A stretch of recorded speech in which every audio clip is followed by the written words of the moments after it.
الحمد لله نحمده ونستعينه ونستغفره ونعوذ بالله من شرور أنفسنا وسيئات أعمالنا من يهده الله فلا مضل له ومن يضلل فلا هادي له وأشهد أن لا إله إلا الله وحده لا شريك له وأشهد أن محمدا عبده ورسوله صلى الله عليه وعلى آله وأصحابه وأتباعه بإحسان إلى يوم الدين أما بعد സഹോദരങ്ങളെ, കഴിഞ്ഞ ദിവസം റിയാദ് സ്വാലിഹീനിലെ മൻ സന്ന ഫിൽ ഇസ്ലാമി സുന്നത്തൻ ഹസന ഔ സയ്യിഅ, ഒരു നല്ല സുന്നത്ത് നടപ്പിലാക്കിയവൻ്റെ പ്രതിഫലം, അല്ലെങ്കിൽ ഒരു ചീത്ത ചര്യ ആളുകൾക്ക് നടപ്പിലാക്കി കൊടുത്ത, മാതൃകയാക്കി കൊടുത്തവൻ്റെ അവനുള്ള ശിക്ഷ, ഇതിനെക്കുറിച്ച് പറഞ്ഞ അധ്യായമാണ് നമ്മൾ വായിച്ചത്.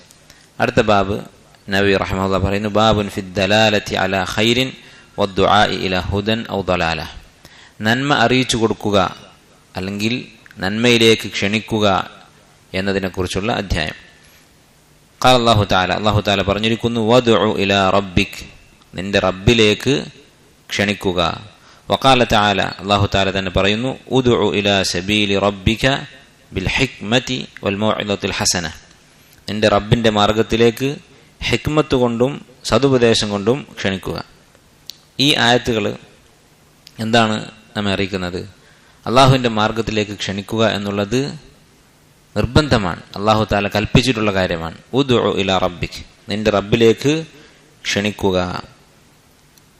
അള്ളാഹുവിൻ്റെ മാർഗത്തിലേക്ക് ക്ഷണിക്കുക എന്ന് പറഞ്ഞാൽ, ഖൈറിലേക്ക് ക്ഷണിക്കുക എന്ന് പറഞ്ഞാൽ, അത് നിർബന്ധമായും വേണ്ട കാര്യം എന്താണ്? ഖൈർ എന്താണ് എന്ന് ഇൽമുണ്ടായിരിക്കണം. അതില്ലാത്തവന് എന്തിലേക്കാണ് ക്ഷണിക്കുക? ഖൈറിലേക്ക് ക്ഷണിക്കണമെങ്കിൽ എന്താണ് ഖൈർ, എന്താണ് ഷർ എന്ന വ്യക്തമായ ഇൽമുണ്ടായിരിക്കണം. അതിനർത്ഥം ഒരാൾ ദീനിൻ്റെ എല്ലാ വശങ്ങളും പഠിച്ച് ആഴത്തിൽ പാണ്ഡിത്യം നേടിയതിന് ശേഷം മാത്രമേ അള്ളാഹുവിലേക്ക് ക്ഷണിക്കാൻ പാടുള്ളൂ എന്നാണോ? അല്ല, നേരെ മറിച്ച് ഏത് വിഷയത്തെക്കുറിച്ചാണ്, എന്ത് കാര്യത്തെക്കുറിച്ചാണ് സംസാരിക്കുന്നത്, അതിനെക്കുറിച്ച് വ്യക്തമായ ദലീലുകളുടെ അടിസ്ഥാനത്തിലുള്ള ഇൽമുണ്ടായിരിക്കണം. നബി സല്ലല്ലാഹു അലൈഹി വസല്ലം പറഞ്ഞത്, ബല്ലിഗു അന്നി ഒരു ആയ, ഒരു ആയത്തെങ്കിലും എന്നിൽ നിന്ന് എത്തിച്ചു കൊടുക്കുക. എന്താണ് ഈ പറഞ്ഞതിൻ്റെ അർത്ഥം? ഉലമാക്കൾ പറയുന്നത്, ഈ ആയത്തിൽ 3 കാര്യങ്ങളുണ്ട്. ഒന്ന് തക്ലീഫ്, ഒരു കാര്യം നമ്മെ ഏൽപ്പിക്കുന്നുണ്ട്, നിയമമാക്കുന്നുണ്ട്. തക്ലീഫ് എന്ന് പറഞ്ഞാൽ ശർഈയായ ഒരു കൽപ്പന, അള്ളാഹും റസൂലും നമ്മോട് കൽപ്പിക്കുന്നത്, നമ്മുടെ മേൽ ബാധ്യതയാക്കുന്നത്, അതാണ് തക്ലീഫ് എന്ന് പറയുന്നത്. അപ്പോൾ ആദ്യത്തെ വാക്ക് തക്ലീഫാണ്. ബല്ലിഗു, ഒരു കൽപ്പനയാണ്, നിങ്ങൾ എത്തിച്ചു കൊടുക്കണം. അന്നി, എന്നിൽ നിന്ന്, ആ വാക്ക് തശ്രീഫാണ്, ഒരു ആദരവാണ്. കാരണം അള്ളാഹുവിൻ്റെ റസൂൽ എന്നാണ് നമ്മൾ എത്തിച്ചു കൊടുക്കുന്നത്. റസൂലുള്ളാഹി സ്വല്ലല്ലാഹു അലൈഹി വസല്ലമ പറഞ്ഞ ഒരു കാര്യമാണ് അവിടുത്തെ ഉമ്മത്തിന് നമ്മൾ എത്തിച്ചു കൊടുക്കുന്നത്. അപ്പോൾ വലിയൊരു ഇടയാളനാണ് നമ്മളാകുന്നത്. അതോടുകൂടി അള്ളാഹുവിൻ്റെ റസൂൽ സ്വല്ലല്ലാഹു അലൈഹി വസല്ലമയിൽ നിന്ന് അവിടുത്തെ അനുയായികളിലേക്ക് ഇൽമു എത്തിച്ചു കൊടുക്കുക, അത് തശ്രീഫാണ്, വലിയ സ്ഥാനമാണ്. വലു ആയ, ഒരു ആയത്തെങ്കിലും, ഈ വാക്ക് തഖ്ഫീഫാണ്, നമുക്ക് ആശ്വാസം നൽകുന്നതാണ്. എല്ലാ കാര്യങ്ങളും നമ്മെ ഏൽപ്പിച്ചിട്ടില്ല, കഴിയുന്നത് എത്തിച്ചു കൊടുക്കുക. അപ്പോൾ ഈ ആയത്തിൽ ഈ ഹദീസിൽ 3 കാര്യങ്ങളുണ്ട്. തക്ലീഫും തശ്രീഫും തഖ്ഫീഫും ഉണ്ട് എന്ന് ചില ഉലമാക്കൾ പറഞ്ഞായിട്ട് കാണാൻ സാധിക്കും. ബുഖാരി ഉദ്ധരിച്ചുള്ള ഹദീസാണ്. അതോടൊപ്പം തന്നെ ഈ ഹദീസിൽ നിന്ന് തന്നെ മനസ്സിലാക്കാവുന്ന കാര്യം എന്താണ്? ഒരു ആയത്ത് അല്ലെങ്കിൽ ഒരു ഹദീസ് അത് നബി സല്ലല്ലാഹു അലൈഹി വസല്ലമയിൽ നിന്ന് എത്തിച്ചു കൊടുക്കുക എന്ന് പറഞ്ഞാൽ, നബി സല്ലല്ലാഹു അലൈഹി വസല്ലം എങ്ങനെയാണത് വിശദീകരിച്ചത്, സഹാബത്തിന് എങ്ങനെയാണ് അത് പഠിപ്പിച്ചു കൊടുത്തത്, ആ രൂപത്തിലായിരിക്കണം പഠിപ്പിച്ചു കൊടുക്കുന്നത്. അപ്പം അതിൻ്റെ വ്യക്തമായ ഇൽമുണ്ടായിരിക്കണം. അല്ലെങ്കിൽ എന്ത് സംഭവിക്കും? ദഅവത്ത് എന്ന് പറയുന്നത് വലിയ പുണ്യമുള്ള ആ പ്രവൃത്തി ഒരു പാപമായി മാറും. അള്ളാഹുവിനെ കുറിച്ച് അറിയാത്ത കാര്യം സംസാരിക്കുക എന്നുള്ളത് കബീറത്താണ്, വൻപാപമാണ്. അള്ളാഹു തആല പറയുന്നു, വലാ തഖ്ഫു മാ ലൈസ ലക ബിഹി ഇൽം, നിനക്കറിയാത്ത കാര്യങ്ങളുടെ പിന്നാലെ പോകരുത്. പറവില്ലാത്തത് അള്ളാഹുവിൻ്റെ പേരിൽ സംസാരിക്കുക എന്നുള്ളത് വലിയ കുറ്റമാണ്. ഇനി ഇതോടൊപ്പം അള്ളാഹു സുബ്ഹാനഹു വ തആല പറയുന്നത്, ഉദ്ഉ ഇലാ സബീലി റബ്ബിക ബിൽ ഹിക്മതി വൽ മൗഇദത്തിൽ ഹസന, ഹിക്മത്തോടുകൂടി മൗഇദത്തുൽ ഹസനത്തോടുകൂടി. എന്താണ് ഹിക്മത്ത് എന്ന് പറഞ്ഞാൽ? ഈ ആയത്തിൽ അള്ളാഹു സുബ്ഹാനഹു വ തആല ദഅവത്തിൻ്റെ 4 രൂപങ്ങളാണ് പഠിപ്പിക്കുന്നത്. സൂറത്ത് നഹ്ലിലെ ഈ ആയത്തിൽ ഉദ്ഉ ഇലാ സബീലി റബ്ബിക, നിന്റെ റബ്ബിന്റെ മാർഗത്തിലേക്ക് ക്ഷണിക്കുക, ബിൽ ഹിക്മതി, ഹിക്മത്തോടെ. ഹിക്മത്ത് എന്ന് പറഞ്ഞാൽ ഇൽമ്. അപ്പോൾ ഇൽമോട് കൂടി ക്ഷണിക്കുക. ആയത്ത് വിശദീകരിച്ചുകൊണ്ട് പണ്ഡിതന്മാർ പറയുന്നത്, ചില ആളുകളോട് ഇൽമ് അറിയിച്ചു കൊടുത്താൽ മതിയാകും. അല്ലാഹു തആല ഇങ്ങനെ പറഞ്ഞിരിക്കുന്നു, അവൻ്റെ റസൂൽ ഇങ്ങനെ പറഞ്ഞിരിക്കുന്നു, അത് പറഞ്ഞു കൊടുത്താൽ മതി. അവരതനുസരിക്കും. അപ്പൊ അള്ളാഹുലേക്കും റസൂലിലേക്കും മുന്നിട്ട് നിൽക്കുന്ന മുഖ്ബിലീങ്ങളായിട്ടുള്ള, പറയുന്നത് കേൾക്കാൻ സന്നദ്ധരായിട്ടുള്ള ആളുകൾ, നല്ല മനസ്സുള്ള ആളുകൾ, അവരോട് അള്ളാഹു തആല ഇതാ ഇങ്ങനെ പറഞ്ഞിരിക്കുന്നു, അവന്റെ റസൂൽ ഇങ്ങനെ പറഞ്ഞിരിക്കുന്നു എന്ന് പറഞ്ഞാൽ അവര് നമ്മൾ ഇന്നലെ പറഞ്ഞതുപോലെ സമിഅ്നാ വ അതഅ്നാ, കേട്ടിരിക്കുന്നു അനുസരിച്ചിരിക്കുന്നു എന്ന് മാത്രമായിരിക്കും പറയാം. അങ്ങനെയുള്ള ആളുകൾക്ക് ഹിക്മത്ത് മതി, ഇൽമ് അവർക്ക് പറഞ്ഞു കൊടുത്താൽ മതി. വൽ മൗഇദത്തുൽ ഹസന, എന്നാൽ ചില ആളുകൾക്ക് മൗഇദത്ത് വേണ്ടി വരും. എന്താ മൗഇദത്ത് എന്ന് പറഞ്ഞാൽ? അത്തദ്കീറുൽ മഖറൂനു ബിത്തർഹീബി വത്തർഗീബ്. അത്തദ്കീറു അൽ മഖറൂനു ബിത്തർഗീബി വത്തർഹീബ്. മുമ്പൊരിക്കൽ നമ്മൾ പറഞ്ഞതാണ്, അള്ളാഹുവിനെ കുറിച്ച്, ദീനിനെ കുറിച്ച് തദ്കീർ, ഓർമ്മപ്പെടുത്തലാണ്. അതിന്റെ കൂടെ എന്തുണ്ടാകും? തർഗീബും തർഹീബും ഉണ്ടായിരിക്കും. പേടിപ്പിക്കുകയും അതുപോലെ പ്രതീക്ഷ നൽകുകയും ചെയ്യും. സ്വർഗത്തെക്കുറിച്ച് പറയും, നരകത്തെക്കുറിച്ച് പറയും. ഇത് ആർക്കുള്ളതാണ്?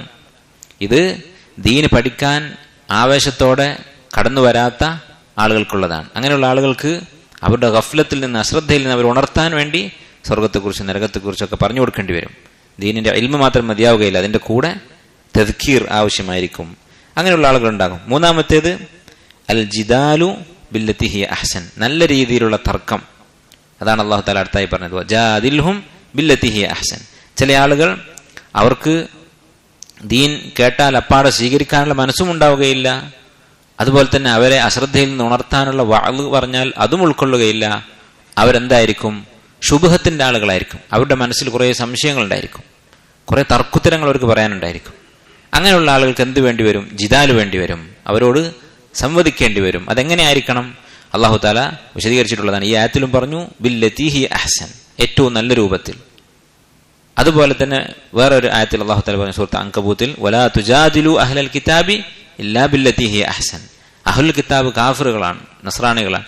അവരോട് നിങ്ങൾ നല്ല രൂപത്തിലല്ലാതെ തർക്കിക്കരുത്. അപ്പോൾ ജയിക്കാൻ വേണ്ടി, നമ്മുടെ അറിവ് പ്രകടിപ്പിക്കാൻ വേണ്ടി ആയിരിക്കരുത് തർക്കം. നേരെ മറിച്ച് അവരുടെ സംശയങ്ങൾ നീക്കാനും ഹക്കിലേക്ക് അവരെത്തിക്കാനും ഇൽമുള്ളവർ മാത്രം, അനിവാര്യമായ സാഹചര്യങ്ങളിൽ മാത്രം സംവാദം, തർക്കങ്ങൾ നടത്തുക എന്നുള്ളത് അല്ലാഹു തആല അനുവദിച്ചിട്ടുള്ളതാണ്. നാലാമത്തെ വിഭാഗം ആരാണ്? ഇതൊന്നും ഫലിക്കാത്ത ആളുകൾ. തർക്കിച്ചിട്ടും ഹക്ക് മനസ്സിലായിട്ടും അവരുടെ സംശയങ്ങളൊക്കെ ദൂരീകരിച്ചിട്ടും അത് സ്വീകരിക്കാൻ തയ്യാറാകാത്ത ആളുകൾ. അവർക്കുള്ളത് എന്താണ്? അവർക്കുള്ളത് അത് അവരർഹിക്കുന്ന ശിക്ഷ നടപ്പിലാക്കുക എന്നുള്ളതാണ്. അത് ശക്തിയുള്ള ഇസ്ലാമിക ഭരണാധികാരികൾ ചെയ്യേണ്ടതാണ്. അതിനെക്കുറിച്ച് ഈ ആയത്തിൽ എവിടെയാ പറഞ്ഞത്? അതിനെക്കുറിച്ച് അവരെക്കുറിച്ച് ഒന്നും പറഞ്ഞിട്ടില്ല എന്നുള്ളതാണ് അതിനുള്ള തെളിവ്. അവരെക്കുറിച്ച് പിന്നെ സംസാരമില്ല. വജാദിൽഹും ബില്ലത്തി ഹിയ അഹ്സൻ എന്ന് പറഞ്ഞിട്ട് പിന്നെ അവിടെ നിർത്തി. അതിനർത്ഥം ആ തർക്കവും ഫലിക്കാത്ത ആളുകൾക്ക് അല്ലാഹു തആല അവരുടെ കാര്യത്തിൽ വിധിച്ചിട്ടുള്ള ശിക്ഷ നടപ്പിലാക്കുക എന്നുള്ളതാണ്. വഖാല തആല, അടുത്ത ആയത്ത് അല്ലാഹു തആല പറയുന്നു, ഈ വിഷയവുമായി ബന്ധപ്പെട്ട് ദഅവത്ത്, ഖൈർ അറിയിച്ചു കൊടുക്കുക എന്ന കാര്യവുമായി ബന്ധപ്പെട്ടുള്ള ആയത്താണ്. വൽ തകും മിൻകും ഉമ്മത്തുൻ യദ്ഊന ഇലൽ ഖൈർ, സൂറത്ത് ആല ഇംറാൻ ആയത്ത്. ഖൈറിലേക്ക് ക്ഷണിക്കുന്ന ഒരു ഉമ്മത്ത് നിങ്ങളുടെ കൂട്ടത്തിൽ ഉണ്ടാകണം. ഉമ്മത്ത് എന്നുള്ള വാക്ക് വിശുദ്ധ ഖുർആനിൽ 4 അർത്ഥത്തിൽ ഉപയോഗിച്ചിട്ടുണ്ട്. ഒന്ന് അത്വായിഫ, ഒരു സംഘം ആളുകൾ എന്നുള്ള അർത്ഥത്തിൽ ഉപയോഗിച്ചിട്ടുണ്ട്. അതിനുള്ള ഉദാഹരണം ഏതാണ്? ഈ ആയത്ത് തന്നെ, വൽ തകും മിൻകും ഉമ്മത്തുൻ യദ്ഊന ഇലൽ ഖൈർ. രണ്ടാമത്തെ അർത്ഥം അൽ മില്ല, ഒരു മതം, ദീൻ എന്നുള്ള അർത്ഥത്തിൽ ഉപയോഗിച്ചിട്ടുണ്ട്. വ ഇന്ന ഹാദിഹി ഉമ്മത്തുക്കും ഉമ്മത്തുൻ വാഹിദ വ അന റബ്ബുക്കും ഫഅബ്ദൂൻ. നിങ്ങളുടെ ഈ മില്ലത്ത് ഇതൊരൊറ്റ മില്ലത്താകുന്നു, നിങ്ങൾ എല്ലാവരും മുസ്ലിമീങ്ങളാകുന്നു. വ അന റബ്ബുക്കും, ഞാൻ നിങ്ങളുടെ റബ്ബുമാകുന്നു. ഫഅബ്ദൂൻ, നിങ്ങൾ എന്നെ മാത്രം ആരാധിക്കുക. മറ്റൊരു അർത്ഥം, മൂന്നാമത്തെ അർത്ഥം വർഷങ്ങൾ എന്നുള്ള അർത്ഥത്തിൽ, കുറെ വർഷങ്ങൾ എന്ന അർത്ഥത്തിൽ ഉമ്മ എന്നുള്ള വാക്ക് ഉപയോഗിക്കും. വഖാല അല്ലദീ നജാ മിൻഹുമാ വദ്ദകറ ബഅദ ഉമ്മ, സൂറത്ത് യൂസുഫിൽ പറഞ്ഞു. ജയിലിൽ നിന്ന് രക്ഷപ്പെട്ട ആള് യൂസുഫ് അലൈഹി ഇസ്ലാമിനെ കുറിച്ച് രാജാവിനോട് പറയാൻ മറന്നുപോയി. ഓർമ്മ വന്നത് ബഅദ ഉമ്മ, കുറെ വർഷങ്ങൾക്ക് ശേഷമാണ്. മറ്റൊരർത്ഥം, നാലാമത്തെ അർത്ഥം അൽ ഖുദ്വ, മാതൃക എന്നുള്ള അർത്ഥത്തിൽ ഉമ്മത്ത് എന്നുള്ള വാക്ക് ഖുർആനിൽ ഉപയോഗിച്ചിട്ടുണ്ട്. ഇന്ന ഇബ്രാഹിമ കാന ഉമ്മതൻ ഖാനിതൻ, ഇബ്രാഹിം അലൈഹിസ്സലാം അദ്ദേഹം ഒരു ഉമ്മത്തായിരുന്നു. അവിടെ അൽ ഉമ്മ എന്ന് പറഞ്ഞാൽ അൽ ഖുദ്വ, മാതൃക എന്നാണ് അർത്ഥം. അപ്പൊ ഇവിടെ എന്താണ് പറഞ്ഞത്? നിങ്ങളുടെ കൂട്ടത്തിൽ ഒരു ഉമ്മത്ത്, ഒരു സംഘം ആളുകൾ ഉണ്ടാകണം. എന്താണ് അവരുടെ പ്രത്യേകത? യദ്ഊന ഇലൽ ഖൈർ, അവർ ഖൈറിലേക്ക് ക്ഷണിക്കുന്നവരായിരിക്കും. വയഅ്മുറൂന ബിൽ മഅറൂഫി വയൻഹൗന അനിൽ മുൻകർ, നന്മ കൽപ്പിക്കുകയും തിന്മ വിലക്കുകയും ചെയ്യുന്ന ഒരു സംഘം ഉണ്ടാകണം. ഈ ആയത്ത് അതിലുള്ള മിൻ എന്നുള്ള ഹർഫ്, വൽതകും മിൻകും എന്ന് പറഞ്ഞല്ലോ, ആ മിൻ എന്നതിന്റെ അർത്ഥം എന്താണ് എന്ന് പണ്ഡിതന്മാർക്കിടയിൽ ചർച്ചയുണ്ട്. ഇപ്പൊ മിൻ എന്നുള്ള ഹർഫിന് പല അർത്ഥങ്ങളുണ്ട്, നമുക്കറിയാം. അത് 2 അർത്ഥങ്ങളാണ് ഉലമാക്കൾ ഇവിടെ പറഞ്ഞിട്ടുള്ളത്. ഒന്ന് മിൻ ലിൽ ജിൻസ്, ഒരു വർഗം എന്നുള്ള അർത്ഥത്തിൽ. അതായത് നിങ്ങളെല്ലാവരും നന്മയിലേക്ക് ക്ഷണിക്കുന്ന ഒരു സംഘമാകണം എന്നർത്ഥം കിട്ടും. അതല്ലെങ്കിൽ രണ്ടാമത്തെ അർത്ഥം നിങ്ങളുടെ ഇടയിൽ നിന്ന് ഒരു സംഘം, മിൻ ലിത്തബഈൽ, നിങ്ങളുടെ കൂട്ടത്തിൽ ചിലർ നന്മയിലേക്ക് ക്ഷണിക്കുന്നവരായിരിക്കണം. ഈ രണ്ട് അർത്ഥത്തിന്റെ അടിസ്ഥാനത്തിൽ ആയത്തിന്റെ ഹുക്മ് വ്യത്യാസപ്പെടും.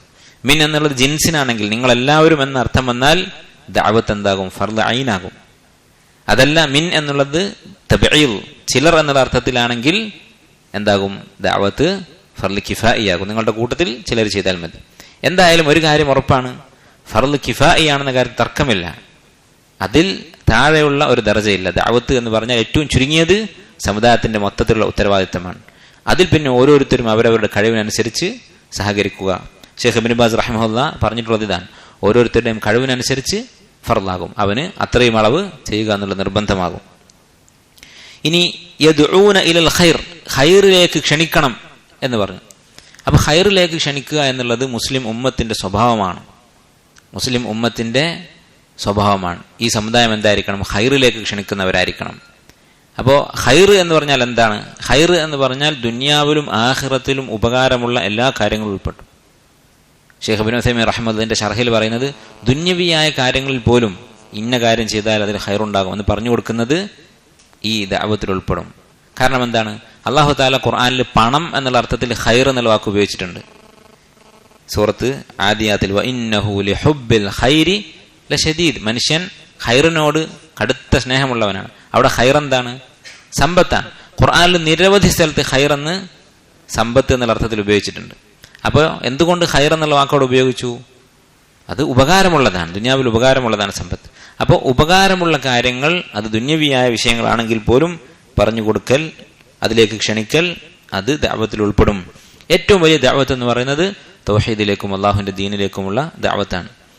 വയഅ്മുറൂന ബിൽ മഅറൂഫി വയൻഹൗന അനിൽ മുൻകർ, അതുപോലെ നന്മ കൽപ്പിക്കുകയും തിന്മ വിലക്കുകയും ചെയ്യണം. നന്മ കൽപ്പിക്കുകയും തിന്മ വിലക്കുകയും ചെയ്യുന്നതിന് ചില നിബന്ധനകളുണ്ട്. 3 നിബന്ധനകളാണ് ഉലമാക്കൾ പറയുന്നത്. ഒന്നാമത്തേത് അൻ യകൂനൽ ആമിറു അവൻ നാഹി ആലിമൻ ബിഅന്ന ഹാദാ മഅറൂഫുൻ യഅ്മുറു ബിഹി വഹാദാ മുൻകറുൻ യൻഹാ അൻഹു. നമ്മൾ പറഞ്ഞു കൊടുക്കുന്ന നന്മ അത് നന്മയാണ് എന്നുള്ള ഇൽമു വേണം.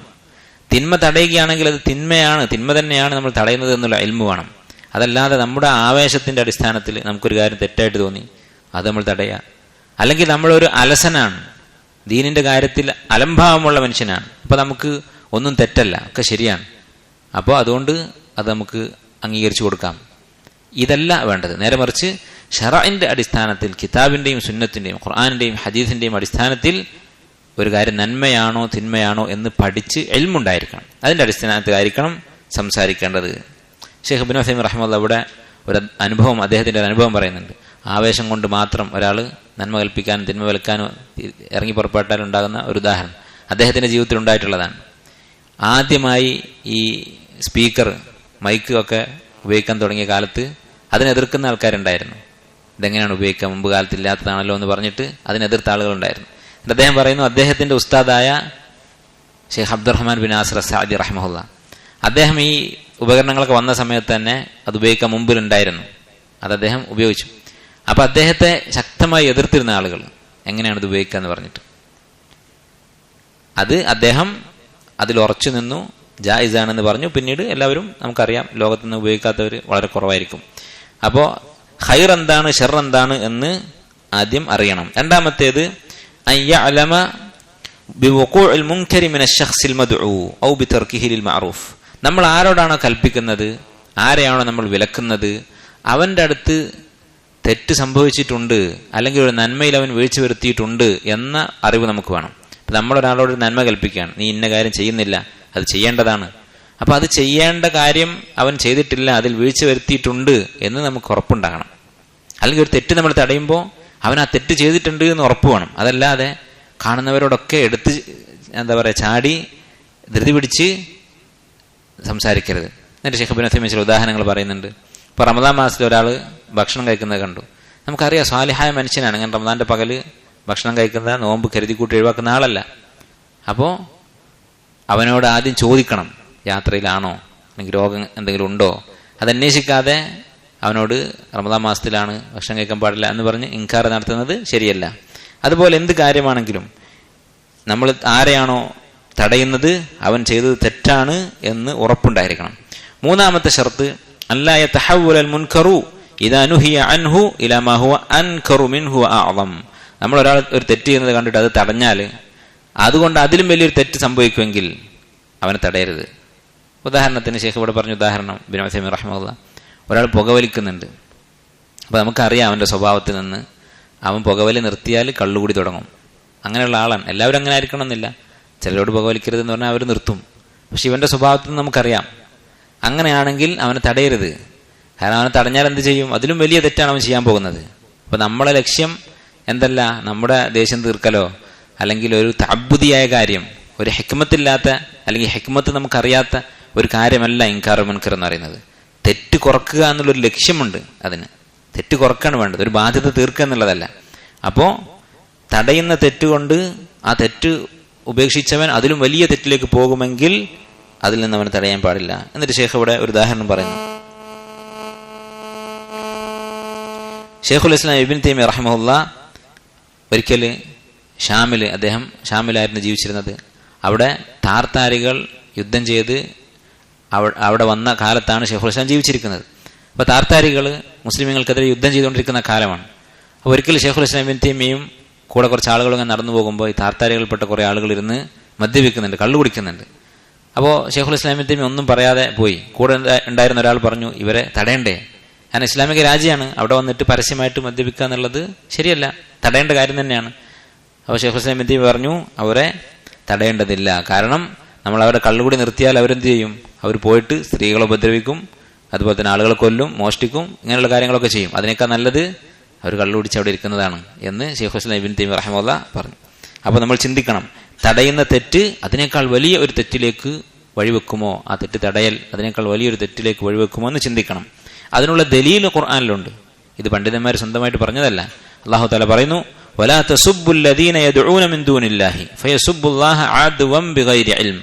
നിങ്ങൾ അല്ലാഹു അല്ലാതെ മറ്റു മതസ്ഥര്, അന്യമതസ്ഥര് ആരാധിക്കുന്ന അള്ളാഹുവിന് പുറമെയുള്ള ആരാധ്യ വസ്തുക്കൾ, വിഗ്രഹങ്ങൾ, അവരുടെ ആരാധ്യ വസ്തുക്കൾ, അവയെ തെറി പറയരുത്. തെറി പറഞ്ഞാൽ എന്ത് സംഭവിക്കും? ഫയസുബ്ബുല്ലാഹ, അവർ അള്ളാഹുവിനെ തെറി പറയും. അദ്വം ബിഗൈരി ഇൽം, ശത്രുതയുടെ അടിസ്ഥാനത്തിൽ, ഇങ്ങോട്ട് പറഞ്ഞാൽ അങ്ങോട്ടും പറയും എന്നുള്ള അടിസ്ഥാനത്തിൽ. ബിഗൈരി ഇൽം, അറിവില്ലാതെ. അപ്പോൾ ഇതിന്റെ തഫ്സീറിൽ ഇബ്നു കസീറും മറ്റു മുഫസ്സിരീങ്ങളൊക്കെ പറയുന്നത് എന്താണ്? ഈ ആയത്തിൽ നിന്ന് മനസ്സിലാക്കാവുന്ന കാര്യം നമ്മൾ ഈ പറഞ്ഞ കാര്യമാണ്. അതായത് നമ്മൾ ചെയ്യുന്ന പ്രവൃത്തി കൊണ്ട് അതിനേക്കാൾ വലിയ ഒരു അപകടം ഉണ്ടാകുമെങ്കിൽ അത് ചെയ്യരുത്. അപ്പോൾ അന്യമതസ്ഥരുടെ വിഗ്രഹങ്ങളെയും അവരുടെ ആരാധ്യ വസ്തുക്കളെയും ആദരിക്കാൻ ഇസ്ലാം പഠിപ്പിക്കുന്നുണ്ട് എന്നുള്ളതിന് ഈ ആയത്ത് തെളിവാക്കുന്നവരുണ്ട്. അത് ശുദ്ധ ജഹലാണ്. യഥാർത്ഥത്തിൽ അവരുടെ വിഗ്രഹങ്ങളെക്കുറിച്ച് കുറ്റം പറയുക എന്നുള്ളത് അത് ശറഅ അനുവദിച്ചിട്ടുള്ളതാണ്. പക്ഷേ അവരുടെ മുമ്പിൽ വെച്ച് പറഞ്ഞാൽ എന്ത് ചെയ്യും? അവർ തിരിച്ചിങ്ങോട്ട് റബ്ബിനെ തെറി പറയും. അങ്ങനെ ഉണ്ടെങ്കിൽ അത് ഒഴിവാക്കണം എന്നാണ് പറയുന്നത്. അല്ലെങ്കിൽ ഇങ്ങനെ പറയേണ്ട ആവശ്യമില്ല. അസലിൽ തന്നെ അത് ഹറാമാണെങ്കിൽ നിങ്ങൾ അവരെ കുറ്റം പറയരുതെന്ന് മാത്രം പറഞ്ഞാൽ മതി. കാരണം ഖുർആനിൽ ഒരിക്കലും ഹശവ് ഉണ്ടാവില്ല, ആവശ്യമില്ലാത്തൊരു പ്രയോഗം ഖുർആനിൽ ഉണ്ടാവില്ല. നിങ്ങൾ അവരെ തെറി പറയരുത്, തെറി പറഞ്ഞാൽ അവർ തിരിച്ച് അള്ളാഹിനെ തെറി പറയും. അപ്പോൾ തിരിച്ച് അള്ളാഹിനെ തെറി പറയുന്നൊരു വിഷയം അവിടെ പറയേണ്ടതില്ല, അത് അസലിൽ തന്നെ ഹറാമാണെങ്കിൽ. അപ്പോൾ ഈ ആയത്തിന്റെ ഉദ്ദേശം ഇതാണ്. അവരുടെ മുമ്പിൽ വെച്ച് അവരുടെ ബിംബങ്ങളെക്കുറിച്ചും നേതാക്കന്മാരെ കുറിച്ചൊക്കെ പറഞ്ഞാൽ അവർ തിരിച്ച് നമ്മുടെ ദീനിനെ കുറിച്ച് പറയും, അള്ളാഹുവിനെ കുറിച്ച് പറയും. ഇനി ഈ 3 ഷർത്തുകളാണ് അംറു ബിൽ മഅറൂഫ് നഹി അനിൽ മുൻകറിനും ഉള്ളത്. എന്തൊക്കെയാണ്? ഒന്ന്, നമ്മൾ പറയുന്ന കാര്യം എന്താണെന്നുള്ള ഇൽമുണ്ടാകണം. രണ്ടാമത്തേത്, ആരോടാണ് പറയുന്നത് അവനുടെ ഒരു വീഴ്ച പറ്റിയിട്ടുണ്ട് എന്ന അറിവ് നമുക്കുണ്ടാകണം. മൂന്നാമത്തേത്, നമ്മൾ അവനെ തടയുന്നത് കൊണ്ട് അതിലും വലിയൊരു തെറ്റിലേക്ക് അവൻ പോവുകയില്ല എന്ന് ഉറപ്പുണ്ടായിരിക്കണം. ഇനി നന്മ കൽപ്പിക്കുന്നതിൻ്റെയും തിന്മ വിരോധിക്കുന്നതിൻ്റെയും ഒരു അദബാണ്, അതിൻ്റെ നിബന്ധനയല്ലെങ്കിലും നന്മ കൽപ്പിക്കുന്നവന് ഖൈർ പറഞ്ഞു കൊടുക്കുന്ന ആൾക്ക് വേണ്ട ഒരു ഗുണമാണ് അത് പറയുന്ന കാര്യം അവൻ ജീവിതത്തിൽ പകർത്തുക എന്നുള്ളത്. നമ്മളൊരാളോടൊരു കാര്യം പറഞ്ഞു, നമ്മുടെ ജീവിതത്തിൽ അതില്ല, അങ്ങനെയാവരുത്. അങ്ങനെ ചെയ്യുന്ന ആളുകൾക്ക് നരകത്തിൽ കടുത്ത ശിക്ഷയുണ്ടാകുമെന്ന ഹദീസിൽ വന്നിട്ടുണ്ട്. ഇന്നഹു യുഅ്താ ബിർറജുലി യൗമൽ ഖിയാമഹ ഫയുൽഖാ ഫിന്നാരി ഹത്താ തൻദലിഖ അഖ്താബു ബത്നിഹി. അവന്റെ വയറ് പൊട്ടുന്നത് വരെ നരകത്തിൽ അവൻ കിടക്കും. അങ്ങനെ വയറ് പൊട്ടിയിട്ട് വയറിൻ്റെ ഉള്ളിൽ നിന്നുള്ള കുടലൊക്കെ പുറത്തു വന്ന് ആ കുടലിന് ചുറ്റും അവൻ ചുറ്റിക്കൊണ്ടിരിക്കും. അപ്പോൾ ആളുകൾ അവനോട് ചോദിക്കും, ഫയദൂറു അലൈഹ കമാ യദൂറുൽ ഹിമാറു അലാ റഹാഹു. അങ്ങനെ ആട്ടുകല്ല് അതിൽ ആട്ടുന്ന ഒരു കഴുത നടക്കുന്നത് പോലെ, ആ കഴുത ആ കല്ലിന് ചുറ്റും നടക്കുന്നത് പോലെ ഇവന്റെ ഈ കുടലിന് ചുറ്റും നടന്നുകൊണ്ടിരിക്കും എന്ന് ഹദീസിൽ കാണും. അപ്പോൾ ആളുകൾ നരകാവകാശികളായ നരകത്തിൽ കിടക്കുന്ന ആളുകൾ അവന്റെ ചുറ്റും കൂടിയിട്ട് ചോദിക്കും, മാ ലക യാ ഫുലാൻ അലസ്ത തഅമുറുനാ ബിൽ മഅറൂഫി വതൻഹാനാ അനിൽ മുൻകർ, നീ ഞങ്ങളെ ഉപദേശിച്ചിരുന്ന ആളാണല്ലോ എന്ന് ആളുകൾ പറയും. അപ്പോൾ ഇവൻ പറയും, കുന്തു ആമുറുക്കും ബിൽ മഅറൂഫി വല ആതീഹി, ഞാൻ നന്മ കൽപ്പിക്കാറുണ്ടായിരുന്നു പക്ഷെ ചെയ്യാറുണ്ടായിരുന്നില്ല. കുന്തു അൻഹാക്കും അനിൽ മുൻകരി ആതീഹി, ഞാൻ തിന്മ തടയാറുണ്ടായിരുന്നു പക്ഷെ ആ തിന്മകൾ ഞാൻ ചെയ്യാറുണ്ടായിരുന്നു. അള്ളാഹു നമുക്കൊക്കെ പുറത്തു തരട്ടെ. ഇത് ദീൻ പഠിപ്പിക്കുന്ന ആളുകൾ പേടിപ്പിക്കുന്ന ഒരു ഹദീസാണ്. അപ്പം ഇങ്ങനെ ഒരു സംഭവം ഹദീസിൽ സ്വഹീഹായ ഹദീസാണ്. ഇമാം ബുഖാരി മുസ്ലിം ഉദ്ധരിച്ച ഹദീസാണ്. അപ്പോൾ ഇത് നന്മ കൽപ്പിക്കുന്നവന് വേണ്ട അദബാണ്. നമ്മൾ ആരോടാണെങ്കിലും, നമ്മുടെ സ്വന്തം കുട്ടികളോടാണെങ്കിലും ആരോടാണെങ്കിലും ഒരു കാര്യം പറയുന്നുണ്ടെങ്കിൽ അത് നമ്മുടെ ജീവിതത്തിൽ ഉണ്ടായിരിക്കണം. ഈ വിഷയവുമായി ബന്ധപ്പെട്ട് ഷെയ്ഖ് ഇബ്നു ഉസൈമീൻ റഹിമഹുല്ലാ ഇവിടെ ഷറഹിൽ ഒരു കഥ പറയുന്നുണ്ട്. ഇമാം ഇബ്നുൽ ജൗസി റഹിമഹുല്ലാ അദ്ദേഹം വലിയൊരു വാഇലായിരുന്നു, വലിയ ആലിമാണ്, മുഫസ്സിറാണ്, മുഹദ്ദിസാണ്. അതിൻ്റെ ഒപ്പം തന്നെ അദ്ദേഹം ഒരു വാഇലായിരുന്നു. ചെറിയ പ്രായം മുതൽ തന്നെ അദ്ദേഹം പള്ളിയിലിരുന്ന ആളുകൾ ഉപദേശിക്കാറുണ്ടായിരുന്നു. അപ്പം അന്നത്തെ കാലത്തുള്ള വാഇൽ എന്നൊക്കെ പറഞ്ഞാൽ മുസ്ലിമീങ്ങളായ ആളുകളോട് ഒരുപാട് ഒന്നിച്ചു കൂടും. അങ്ങനെ എന്ത് ചെയ്യും, ആളുകൾ കുറച്ച് ഫുജൂറുമായി നടക്കുന്ന ആളുകളെ, തെമ്മാടുത്തുമായി നടക്കുന്ന ആളുകളൊക്കെ വിളിച്ചു കൊണ്ടുവരും. എന്നിട്ട് വാളിൻ്റെ മജ്ലിസിൽ കൊണ്ടിരുത്തും. അങ്ങനെ ഇവർ മാറ്റമുണ്ടാകും ഇദ്ദേഹത്തിൻ്റെ സദസ്സിൽ വന്നിട്ട്. അപ്പോൾ വളരെ ഇഖ്ലാസോടുകൂടി ഉപദേശിക്കുന്ന ആളുകൾ അവരുടെ സംസാരം കേട്ടാൽ മനസ്സിൽ മാറ്റം ഉണ്ടാകും. അങ്ങനെ നിരവധി ആളുകൾ ഇബ്നുൽ ജൗസി റഹിമഹുല്ലാഹു തആല അദ്ദേഹത്തിൻ്റെ മജ്ലിസിൽ വന്നിട്ട്, അദ്ദേഹം വലിയൊരു ആലിമായിരുന്നു, അതിൻ്റെ കൂടെ തന്നെ ഈ സാധാരണക്കാരായ ആളുകളെ ദഅവത്ത് ചെയ്യാറുണ്ടായിരുന്നു, അതിനുവേണ്ടിയുള്ള മജ്ലിസുകൾ സംഘടിപ്പിക്കാറുണ്ടായിരുന്നു. അങ്ങനെ അദ്ദേഹത്തിൻ്റെ മജ്ലിസിൽ വന്ന് ധാരാളം ആളുകൾ നന്നായിട്ടുണ്ട്. വലിയ ഫാസിഖ്യങ്ങളായി നടന്നിരുന്ന ആളുകളൊക്കെ സ്വാലിഹ്യങ്ങളായി മാറിയിട്ടുണ്ട്. അത്രത്തോളം എന്ന് വെച്ചാൽ അദ്ദേഹത്തിൻ്റെ ഉപദേശം കേട്ട്, അദ്ദേഹത്തിൻ്റെ വാള് കേട്ട് അവിടെ ഇരുന്ന് മരണപ്പെട്ട ആൾക്കാരുണ്ട് ആ വാക്കുകളുടെ സ്വാധീനം കൊണ്ട്. അങ്ങനെ മരണപ്പെട്ട ആളുകളുണ്ട്, ബോധം നഷ്ടപ്പെട്ട ആളുകളൊക്കെ ഉണ്ട് എന്ന് ഷെയ്ഖ് ഇബ്നു ഉസൈമീൻ റഹിമഹുല്ലാഹ് പറയുന്നു.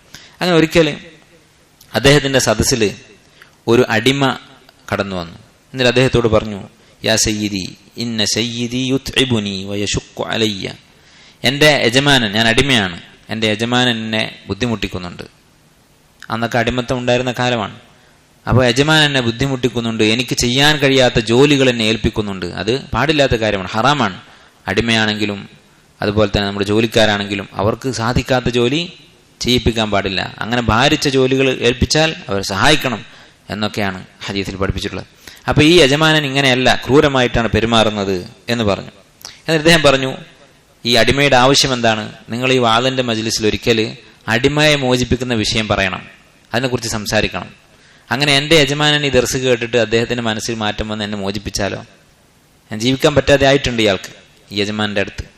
അപ്പോൾ ഇത് കേട്ട് ഇബ്നുൽ ജൗസി റഹിമഹുല്ലാഹ് കുറേ ദിവസങ്ങൾ കഴിഞ്ഞു ഇദ്ദേഹം ഇങ്ങനെ പറഞ്ഞു പോയിട്ട്. 2 ആഴ്ച കഴിഞ്ഞു, പിന്നെയും ഇദ്ദേഹം ആ വിഷയത്തെക്കുറിച്ചൊന്നും സംസാരിച്ചിട്ടില്ല. അത്രയും ദിവസങ്ങൾ അദ്ദേഹത്തിൻ്റെ വാളിൽ ഇതിനെക്കുറിച്ച് അദ്ദേഹം ഒന്നും മിണ്ടിയിട്ടില്ല. അപ്പോൾ ഈ അടിമ വന്നിട്ട് ചോദിച്ചു, ഞാൻ നിങ്ങളോട് ഇങ്ങനെ ഒരു വിഷയം പറഞ്ഞിരുന്നല്ലോ, കുറേ കാലമായല്ലോ, താങ്കൾ അതിനെക്കുറിച്ചൊന്നും പറഞ്ഞു കേട്ടില്ല. അപ്പോൾ ഇബ്നുൽ ജൗസി റഹിമഹുല്ലാഹ് പറഞ്ഞു, അതെ, ഞാൻ ആ വിഷയം പറഞ്ഞിട്ടില്ല. കാരണം എനിക്ക് സ്വന്തമായിട്ട് ഒരു അടിമയില്ല, ഞാൻ അടിമയെ വാങ്ങിയിട്ടില്ല, അതിനുള്ള പണമില്ല. അപ്പോൾ ഞാൻ ചെയ്യാത്തൊരു കാര്യം ഞാൻ എങ്ങനെയാണ് പറയാ? ഒരടിമയെ ഞാൻ ജീവിതത്തിൽ മോചിപ്പിക്കാതെ അടിമ മോചനത്തെക്കുറിച്ച് ഞാൻ എങ്ങനെയാണ് സംസാരിക്കുക? അതുകൊണ്ട് അതിനുള്ള പണം ഉണ്ടാക്കുകയായിരുന്നു, അങ്ങനെ ഒരു അടിമയെ വാങ്ങി മോചിപ്പിച്ചിട്ടുണ്ട് എന്ന് പറഞ്ഞുകൊണ്ട് പിന്നീട് അദ്ദേഹം ഒരു ദിവസം ആ കാര്യം പറഞ്ഞു. അത് കേട്ട് ഈ പറയപ്പെട്ട യജമാനൻ അദ്ദേഹത്തെ മോചിപ്പിക്കുകയും ചെയ്തു. സുബ്ഹാനല്ലാഹ്, നിങ്ങൾ ആലോചിച്ച് നോക്കൂ, അപ്പോൾ എത്രമാത്രം ഗൗരവത്തോടെയായിരുന്നു അവർ ഈ വിഷയം കണ്ടിരുന്നത്. നമ്മൾ അമല് ചെയ്യുന്ന കാര്യമല്ലാതെ ഉപദേശിക്കുന്നത് അപകടമാണ്. അള്ളാഹു നമുക്കൊക്കെ പുറത്തു തരട്ടെ. ഈ കാര്യത്തിൽ പറയുന്നവർക്കാണ് കൂടുതൽ ബാധ്യത. അള്ളാഹു സുബ്ഹാനഹു വ തആല നമുക്ക് പുറത്തു തരട്ടെ. അടുത്ത ഹദീസ്, ഈ ബാബിലുള്ള ആദ്യത്തെ ഹദീസ്, عن أبي هريرة رضي الله عنه أن رسول الله صلى الله عليه وسلم قال من دعا إلى هدى كان له من الأجر مثل أجور من تبعه. ആരെങ്കിലും ഒരു ഹുദയിലേക്ക്, ഒരു നന്മയിലേക്ക് ക്ഷണിച്ചാൽ അവനെ പിന്തുടർന്നവരുടെയൊക്കെ പ്രതിഫലം ഉണ്ടാകും. ലാ യൻഖുസു ദാലിക മിൻ ഉജൂരിഹിം ഷൈഅ, അതുകൊണ്ട് പിന്തുടർന്നവരുടെ പ്രതിഫലം നഷ്ടപ്പെടുകയുമില്ല. വമൻ ദഅ ഇലാ ളലാലത്തിൻ, ആരെങ്കിലും ഒരു ളലാലത്തിലേക്ക് ക്ഷണിച്ചാൽ, ഒരു തിന്മയിലേക്ക് ക്ഷണിച്ചാൽ, കാന അലൈഹി മിനൽ ഇസ്മി മിസ്ലു ആസാമി മൻ തബിഅഹു, അവനെ പിന്തുടർന്നവരുടെയൊക്കെ പാപവും അവനുണ്ടായിരിക്കും. ലാ യൻഖുസു ദാലിക മിൻ ആസാമിഹിം ഷൈഅ, അതുകൊണ്ട് അവരുടെ പാപം കുറഞ്ഞു പോവുകയുമില്ല. ഈ ഹദീസ് നന്മ കൽപ്പിക്കാൻ, ദഅവത്ത് ചെയ്യാൻ പ്രോത്സാഹിപ്പിക്കുന്ന ഒരു ഹദീസാണ്. എന്തെങ്കിലും ഒരു നല്ല കാര്യം നമ്മൾ പറഞ്ഞു കൊടുത്താൽ, ഇപ്പോൾ ഉദാഹരണത്തിന് നമ്മൾ വീട്ടുകാരോട് പറഞ്ഞു ദുഹാ നമസ്കാരത്തിൻ്റെ ഫളല്, 2 റക്അത്ത് ദുഹാ നമസ്കരിച്ചാൽ അള്ളാഹുവിനോടുള്ള ശുക്ർ നമ്മൾ രേഖപ്പെടുത്തി. ഒരു ദിവസം അള്ളാഹുവിനോട് നമ്മൾ കാണിക്കേണ്ട നന്ദിക്ക് അത് മതിയാകും എന്ന് ഹദീസിൽ വന്നിട്ടുണ്ട്. അതുപോലെ തന്നെ തൗബ ചെയ്യുന്ന നല്ല മനസ്സുള്ള ആളുകളുടെ അടയാളമാണ് ദുഹാ നമസ്കാരം എന്ന ഹദീസിൽ വന്നിട്ടുണ്ട്.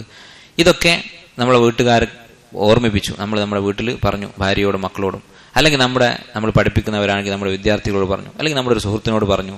അങ്ങനെ പറഞ്ഞ് അയാൾ നമസ്കരിച്ചാൽ, അവർ നമസ്കരിച്ചാൽ അതിൻ്റെ അജ്ർ ഈ പറഞ്ഞവനുണ്ടായിരിക്കും. അതുപോലെ തന്നെ ഒരു സുന്നത്ത് നോമ്പ് നമ്മൾ പഠിപ്പിച്ചു കൊടുത്തു, ഇന്ന ദിവസം നോമ്പ് നോൽക്കുന്ന സുന്നത്താണ്. ഇങ്ങനെ എന്ത് നല്ല കാര്യമാണെങ്കിലും, അല്ലെങ്കിൽ രാത്രി വിത്ർ നമസ്കരിക്കുക. ഉറങ്ങിയാൽ പിന്നെ എഴുന്നേൽക്കാൻ ബുദ്ധിമുട്ടുള്ള ആളുകളാണെങ്കിൽ ഇശാ നമസ്കാരം കഴിഞ്ഞിട്ട് അതിൻ്റെ കൂടെ ഒരു 3 റക്അത്ത് നമസ്കരിച്ചാൽ മതി. ഇശാ ജമാഅത്ത് കഴിഞ്ഞ് ഒരു 3 റക്അത്ത് നമസ്കരിക്കാൻ 5-10 മിനിറ്റ് മതി. അത് നമ്മൾ പറഞ്ഞു കൊടുത്തു. അത് കേട്ട ആളുകൾ പതിവാക്കിയാൽ, അത് നമസ്കരിച്ചാൽ അതിൻ്റെ പ്രതിഫലം പറഞ്ഞു കൊടുത്തവനുണ്ടാകും. അതുപോലെ നേരെ വിപരീതം ഒരു തിന്മയെക്കുറിച്ച് പറഞ്ഞു കൊടുത്തു, പഠിപ്പിച്ചു കൊടുത്തു ഒരാൾക്ക്. എങ്ങനെയാണ് ഈ സൈറ്റ് ഉപയോഗിക്കേണ്ടത്, എങ്ങനെയാണ് ഈ ഹറാമ് ചെയ്യേണ്ടത്, അതിൻ്റെ മാർഗം പറഞ്ഞു കൊടുത്താൽ കാന അലൈഹി മിനൽ ഇസ്മി മിസ്ലു ആസാമി മൻ തബിഅഹു, അവൻ പിന്തുടർന്നവരുടെ, അത് അനുസരിച്ച് പ്രവർത്തിച്ചവരുടെയൊക്കെ പാപത്തിലും അവന് പങ്കുണ്ടായിരിക്കും. ഈ ഹദീസിൽ നിന്ന് ഫുഖഹാക്കള്, ഫിഖ് പണ്ഡിതന്മാർ ഒരു ഖാഇദ ഇസ്തിംബാത്ത് ചെയ്തിട്ടുണ്ട്, അവർ ഗ്രഹിച്ചിട്ടുണ്ട്. അതെന്താണ്? അൽ മുതസബ്ബിബു കൽ മുബാഷിർ. ഒരു കാര്യത്തിന് കാരണമാകുന്നവൻ, മുതസബ്ബിബ് എന്ന് പറഞ്ഞാൽ ഒരു സംഭവത്തിന് കാരണക്കാരനായവൻ, അവൻ കൽ മുബാഷിർ, ആ പ്രവൃത്തി നേരിട്ട് ചെയ്യുന്നവനെ പോലെ തന്നെയാണ്. ഇപ്പോൾ ഒരാളെ കൊല്ലാൻ വേണ്ടി പറഞ്ഞയച്ചു, ഒരാളെ പൈസ കൊടുത്ത് പറഞ്ഞയച്ചു. അപ്പോൾ ഈ പണം കൊടുത്ത് ഏൽപ്പിച്ചവനും കൊന്നവനും തുല്യരാണ് എന്ന് ഈ ഹദീസിൽ നിന്ന് പണ്ഡിതന്മാർ ഗ്രഹിച്ചിട്ടുണ്ട്. കാരണം എന്താണ്? ആരെങ്കിലും ഒരു ഖൈറിലേക്ക് ക്ഷണിച്ചാൽ അവനെ പിന്തുടരുന്നവരുടെ അതേ പ്രതിഫലം. അപ്പം അതുപോലെ തന്നെയാണ് ഏത് കാര്യത്തിലും അസ്സബബു കൽ മുബാശറ. ഇനി ദമാനുള്ള കേസുകൾ, ദമാൻ എന്ന് പറഞ്ഞാൽ എന്താ? നഷ്ടപരിഹാരം കൊടുക്കേണ്ട കേസുകളുണ്ടാവും ശരീഅത്തിൽ. ഇപ്പം ചില തെറ്റുകൾക്കൊക്കെ ശിക്ഷ ശാരീരികമായ ശിക്ഷകളായിരിക്കും, ചില തെറ്റുകൾക്കുള്ള ശിക്ഷ നഷ്ടപരിഹാരമായിരിക്കും. ഇപ്പോൾ കൊലപാതകത്തിനുള്ള ശിക്ഷ എന്താ? നഷ്ടപരിഹാരമല്ല. കൊലപാതകത്തിൻ്റെ ശിക്ഷ അവരുടെ കുടുംബക്കാർ സമ്മതിച്ചാൽ നഷ്ടപരിഹാരം, അല്ലെങ്കിൽ വധശിക്ഷയാണ്. അങ്ങനെ പല തെറ്റുകൾക്കും പല രൂപത്തിലുള്ള ശിക്ഷയുണ്ട്, ചാട്ടവാറടിയുള്ള ശിക്ഷയുണ്ട്. എന്നാൽ ദമാനുള്ള നഷ്ടപരിഹാരമുള്ള തെറ്റുകളാണെങ്കിൽ, ഇപ്പോൾ ഒരാളുടെ വാഹനം തകർത്തു, അതിനുള്ള ശിക്ഷ എന്താ? അതുപോലെ ഒരു വാഹനം വാങ്ങിക്കൊടുക്കുക എന്നുള്ളതാണ്. അങ്ങനെയുള്ള കാര്യങ്ങളിൽ ഇതുപോലെ തസബ്ബുബും മുബാശറത്തും ഉണ്ടെങ്കിൽ, നേരിട്ട് ചെയ്ത ഒരാളുണ്ട്, അയാളെ പറഞ്ഞയച്ച ഒരാളുണ്ടെങ്കിൽ, അതിൻ്റെ നഷ്ടപരിഹാരം ആരായിരിക്കും കൊടുക്കേണ്ടത്? രണ്ടരും തുല്യരാണെന്നുണ്ട് പകുതി പകുതിയാണോ? അല്ല, അത് ചെയ്തവനാണ്, നേരിട്ട് ചെയ്തവനാണ്. കാരണം അവനാണ് ആ പ്രവൃത്തിയിൽ കൂടുതൽ ഉത്തരവാദി. പറഞ്ഞയച്ചവനേക്കാളും ഉത്തരവാദി അത് നേരിട്ട് ചെയ്തവനാണ്. അപ്പോൾ ഇങ്ങനെ ഒരു ഖാഇദ, ഒരു തത്വം ഈ ഹദീസിൽ നിന്ന് ഉലമാക്കൾ പറഞ്ഞിട്ടുണ്ട്. അടുത്ത ഹദീസ് عن أبي العباس سهل بن سعد الساعدي رضي الله عنه أن رسول الله صلى الله عليه وسلم قال يوم ഖൈബർ ദിവസം എന്ന് പറഞ്ഞാൽ ഒരു യുദ്ധമാണ്. നബി സല്ലല്ലാഹു അലൈഹി വസല്ലം ജീവിതത്തിൽ ഉണ്ടായിട്ടുള്ള ഒരു യുദ്ധമാണ്. ഹിജ്റ 7-ാം വർഷത്തിലാണ് ഖൈബർ യുദ്ധമുണ്ടായത്. ആ യുദ്ധത്തിൽ എന്തായിരുന്നു കാരണം? നമുക്കറിയാം, അഹ്സാബ് യുദ്ധത്തിൽ, ഖന്തഖ് യുദ്ധത്തിൽ നബി സല്ലല്ലാഹു അലൈഹി വസല്ലമയെ വഞ്ചിച്ച യഹൂദികൾ, ബനു ഖുറൈള ഗോത്രക്കാർ, അവർ നബി സല്ലല്ലാഹു അലൈഹി വസല്ലമയുമായി കരാറിലായിരുന്നു. മദീനക്ക് പുറത്തു നിന്ന് വരുന്ന ശത്രുക്കൾക്കെതിരെ പിന്നെ പരസ്പരം വഞ്ചിക്കുകയില്ല, അതുപോലെ തന്നെ മറ്റു പല കാര്യങ്ങളും കരാർ ചെയ്തിരുന്നു. പക്ഷേ ഈ കരാർ ലംഘിക്കുകയും മുസ്ലിമീങ്ങളെ കൊല്ലാൻ ശത്രുക്കളെ സഹായിക്കുകയും ചെയ്തു. അങ്ങനെ ബനു ഖുറൈള ഗോത്രത്തിനെതിരെ യുദ്ധമുണ്ടായി. അവർക്കെതിരെ യുദ്ധത്തിന് പുറപ്പെട്ട സമയത്ത് നബി സല്ലല്ലാഹു അലൈഹി വസല്ലം പറഞ്ഞു, ലഉഅ്തിയന്ന റായത ഗദൻ റജുലൻ യഫ്തഹുല്ലാഹു അലാ യദൈഹി. നാളെ ഞാൻ ഒരാൾക്ക് പതാക കൊടുക്കും. പതാക എന്ന് പറഞ്ഞാൽ യുദ്ധത്തിൽ ഓരോ സംഘത്തിനും ഒരു പതാക ഉണ്ടായിരിക്കും. അത് ഞാൻ നാളെ ഒരാളെ ഏൽപ്പിക്കും. യുഹിബ്ബുല്ലാഹ വറസൂലഹു വയുഹിബ്ബുഹുല്ലാഹു വറസൂലുഹു. അള്ളാഹുവെയും റസൂലിനെയും അവൻ സ്നേഹിക്കുന്നു, അള്ളാഹുവും റസൂലും അദ്ദേഹത്തെയും സ്നേഹിക്കുന്നു. അങ്ങനെയുള്ള ഒരു മഹത്വമുള്ള ആൾക്ക് ഞാൻ പതാക കൈമാറും. ഫബാതന്നാസു യദൂഖൂന ലൈലതഹും അയ്യുഹും യുഅ്താഹ. ഇത് കേട്ടപ്പോൾ ഇതിൽ 2 ബിഷാറത്താണ്, 2 സന്തോഷ വാർത്ത ഉണ്ട്. ഒന്നെന്താണ്? നാളെ ഫത്ഹാണ്. അപ്പോൾ ഖൈബറിൽ ഈ യുദ്ധം വളരെ പ്രയാസകരമായ ഒരു യുദ്ധമായിരുന്നു. അപ്പോൾ ഈ യുദ്ധത്തിൽ നാളെ നമ്മൾ വിജയിക്കും എന്ന് ഉറപ്പ് കിട്ടി. രണ്ടാമത്തെ കാര്യം, അതിന് പതാക നബി സല്ലല്ലാഹു അലൈഹി വസല്ലം കൊടുക്കുന്നയാൾ അള്ളാഹുവും റസൂലും ഇഷ്ടപ്പെടുന്ന ഒരാളാണ്. അപ്പം അതാണ് അവർക്ക് കൂടുതൽ വലിയ സന്തോഷം. കാരണം യുദ്ധം വിജയിക്കുക, സമ്പത്ത് കിട്ടുക, ഗനീമത്ത് കിട്ടുക, അതൊന്നുമല്ല അവരുടെ സ്വപ്നം. അവരുടെ ആഗ്രഹം അള്ളാഹുവിൻ്റെയും റസൂലിൻ്റെയും ഇഷ്ടം, അത് ഉള്ള ആൾക്കാണ് ഈ പതാക കൈമാറുക. അതുകൊണ്ട് രാത്രി എന്ത് ചെയ്തു? അവര് ബാതന്നാസ്, രാത്രി കഴിച്ചുകൂട്ടി, യദൂഖൂന ലൈലതഹും, രാത്രി മുഴുവൻ അവർ ചർച്ച ചെയ്തുകൊണ്ടിരുന്നു. എന്താണ് ചർച്ച ചെയ്യുന്നത്? ഈ ഖൈബർ പിടിച്ചടക്കിയാൽ അവിടെ നിന്ന് കിട്ടുന്ന ഗനീമത്ത് എന്ത് ചെയ്യും, അല്ലെങ്കിൽ അവിടുത്തെ ഭരണമാർക്കായിരിക്കും, അവിടുത്തെ തോട്ടങ്ങൾ എന്ത് ചെയ്യും, ഇതൊന്നല്ല അവർ ചർച്ച. അയ്യുഹും യുഅ്താഹ, ഈ പതാക ആർക്കാണ് കിട്ടുക എന്ന കാര്യമാണ് ചർച്ച ചെയ്യുന്നത്. അത് അധികാരമോഹം കൊണ്ടൊന്നുമല്ല, മറിച്ച് യുഹിബ്ബുഹുല്ലാഹു വറസൂലുഹു, അതാണ് അവർ ചർച്ച ചെയ്യാനുള്ള കാരണം. ഫലമ്മ അസ്ബഹന്നാസു, നേരം വെളുത്തപ്പോൾ ഗദൂ അലാ റസൂലുള്ളാഹി സ്വല്ലല്ലാഹു അലൈഹി വസല്ലം, റസൂലുള്ളാഹി സ്വല്ലല്ലാഹു അലൈഹി വസല്ലം അടുക്കലേക്ക് അവർ വന്നു. കുല്ലുഹും യർജു അൻ യുഅ്താഹ, അവരൊക്കെ ആ പതാക കിട്ടണമെന്ന് ആഗ്രഹിക്കുന്നുണ്ട്.